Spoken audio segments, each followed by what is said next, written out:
that sell you guys. You say you have an RTK head coming, Yes. right? Yes, that's true. How are you going to integrate that? Because I don't see any connector. Oh, is this a connector? Yeah, so okay. it'll actually mount at the top. Because you mounted on top, and yesterday I was looking around, I couldn't find a plug anywhere. And he was a sales guy. Like, I said, where do you plug it in? He's like, you need to plug it in? I'm like, yes, you need to plug it in. Like, Yeah. Now I see the port there. Yep. So as some of my guys do different things. I see different payloads. So if I look at my mapping camera, that would be the standard payload, which we have over here. Yep. So that's a 1-inch, 20 megapixel mechanical shutter payload.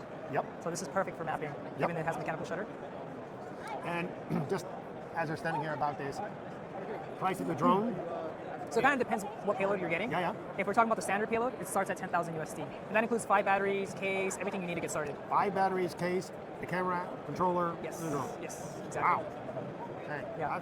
That's really good. Okay. That's very good. Great, And yeah. then we have an optical zoom camera, 2.5. Yep. That has no zoom at all? It has digital zoom. Or digital zoom? Yeah, Okay. 10 times digital zoom. Capable with RTK. Okay. Yep. And then we have 2.5 times optical zoom. This is a 1/2-inch, 12 megapixel. This is not correct. It's a 12 megapixel sensor. Okay. With 18 or 45 millimeters.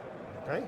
Then we have a multispectral. Hey, it's interesting. Only one lens. Yes. So this is using one lens. We have a filter to filter out 3 different wavelengths. So that's 550, 650, and around 800-ish, which is in the near infrared wavelength. Yep. It's a multispectral payload, so you can look at different vegetation health.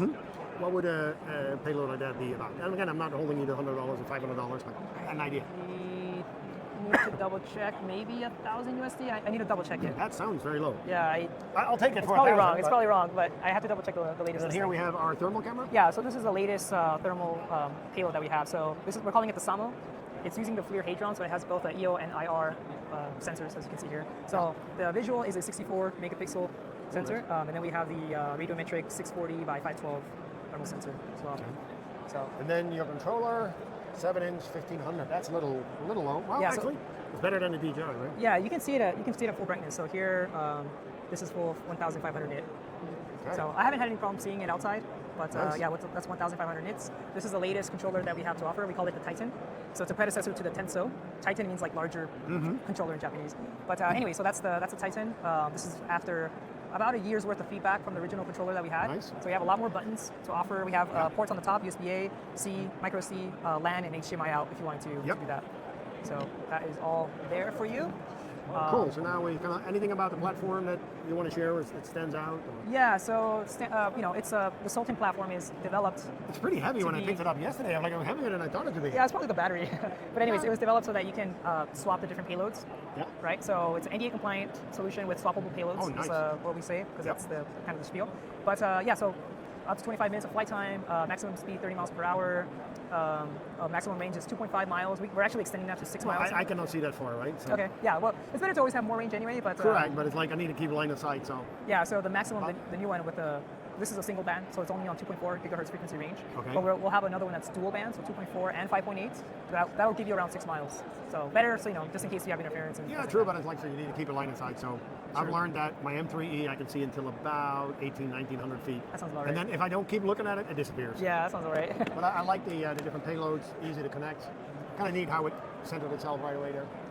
So let's look at some mapping software. Oh yes, yeah. So basically what you're seeing here is what's going to be on the controller. Yep. We have a Windows version, so you can Let's see create. if I can. Yep, I think I can do this. Yep, I can just go sideways. Yeah, see, this is exactly the same thing as on the controller, but you have a keyboard and mouse, so you can do everything a little bit quicker and faster on this. So when you create a mission, you can save it to your computer, send it to the controllers, and you'll be ready to fly. So here, you have all your basic settings for creating a survey, Takeoff point, okay. gimbal control, overlap ratio. altitude. All of that is available here. If you want to focus on ground resolution instead, you can do this and it'll calculate that for you. Or you can stick to the altitude. You can set corner radiuses if you like. So that's like on the corners, you can kind of see that there. Yep. You can change the heading of the drone as it's flying. So right now when it flies, the heading will be like this, right? Yep. If you wanted to just stick to a certain orientation, you could do that as well. So you can kind of see the arrows. Yeah, you can if you move that slider bar underneath, right? Yeah.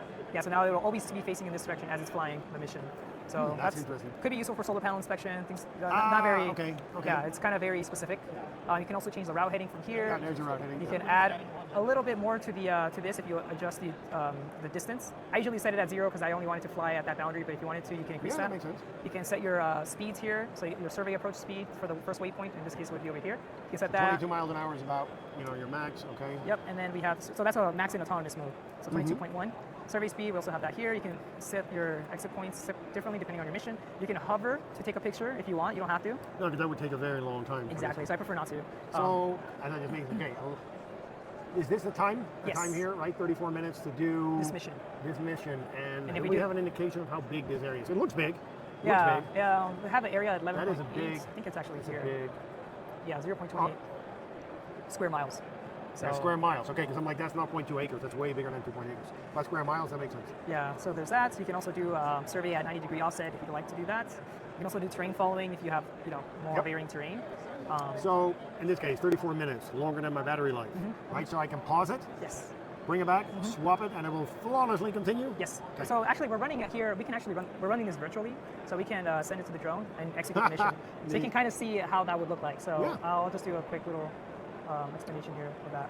So now it's sending the mission to the drone, and then we'll be able to execute Where that. do you see it? Oh, there it is. Yeah. There on the top. Okay.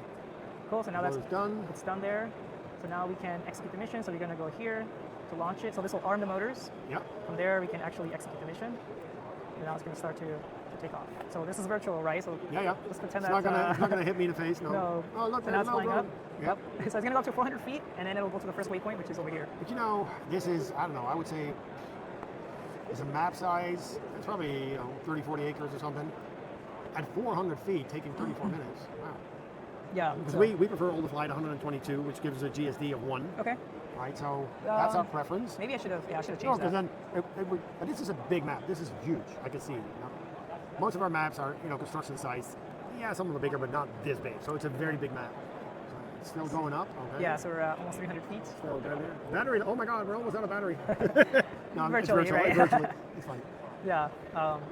Yeah. So this is sending. Now it's at 400 feet. So now it's going to virtually move Yep, it's away. gonna Yeah, it's starting to orientate rotate. And it's going to go to waypoint 2 over here. Yeah. There it goes. Exactly. Cool. That's all. And we have an SD card in there, but Yeah, yeah. doesn't. Oh, well, that makes Our, sense. our use case. we're It's not nice that saving it lets me know in case I forget. Yeah, that is true. Yeah, and over here I also have a boundary set, so you can see this yellow line here. Yep. That's you can set it's basically I'm setting the geofence zone, right? Yeah, You don't so have to it do will that. Not, it will not go out. Yes, Oh, you don't it have may to do be that. useful But for somebody if you wanted to, you could do that. Just wanted to show an example. We also have an emergency landing site over here. Nice. In the event that, like, I don't know, if you wanted to go here instead of the home point, you could do that as well. Yeah, you let it run a little bit too long, because 25 minutes, that's tight. That means that about 17, 18 minutes, you're going to start bringing that drone back. 'Cause especially if it's all the way out here, right? If it's that far away, we got to kind of take that into account, Yeah. how long it takes to get there. Because at 1,800 feet, that's where you lose sight, right? Yeah. If Officially, you're this here, This is officially not a legal mission. we're just showing capability. I extending, understand. yeah. Don't worry about it. Yeah, we're just. We Exactly. never, ever No, lose sight of a no, drone. totally. Ever, never. No. So, Yeah, so typically I already have the gimbal pointing down, but usually it's up, and now it would point down once the mission starts. yep.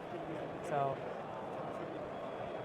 So, obstacle avoidance is on here, right? Because I see the camera. yeah, we have a forward, upward, and downward. The downward one is mostly for when you're landing, so it doesn't hard land. It'll just be a soft landing. But yeah, And this is also a sensor right up here, right? yeah. So we on the forward, I'm sorry, for the upward and downward one, we also have infrared laser. So that's just an additional sensor there. So here it's mapping, it's flying. Yep. Now we're pretending to take pictures because there's no SD card Yep, sitting yep. in this. But yeah, so now it's flying here. And if at any point, if I wanted to either pause the mission, How did you bring that up? so Sorry. I just touch here. Okay. So from there, you can bring up these So options. home, landing, deep end. Okay. Yeah, and then let's say I want to pause the mission. I can just hit pause. It'll just hover there. Yep. Hit continue. Continue the mission. And at any point, if you wanted to take over manually, you can also do that with the controller. So Nice. you don't have to just I have to say, fly autonomous. so this is a grip mission, right? Yeah. What other options do you have? Can you do corridors?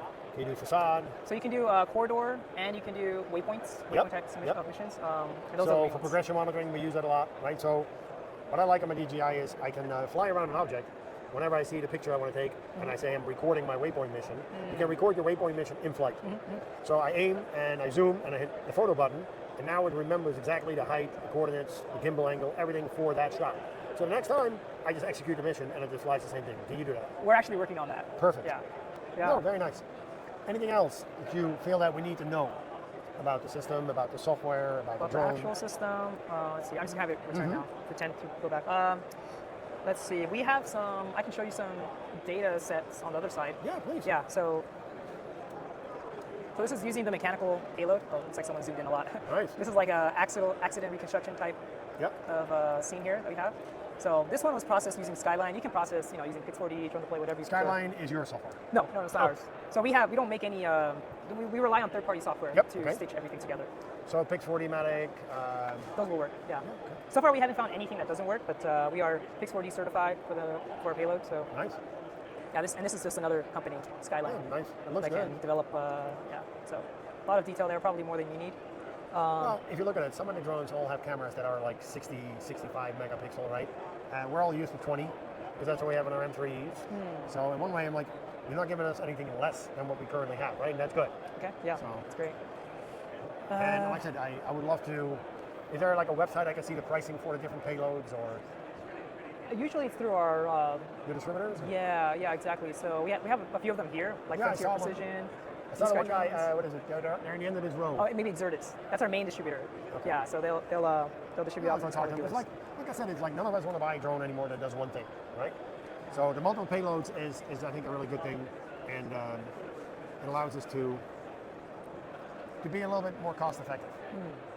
As small drone companies, having to buy a new drone that's 3 to 4 times more expensive. Yours is not as expensive as the other ones. Yeah, it's a big deal.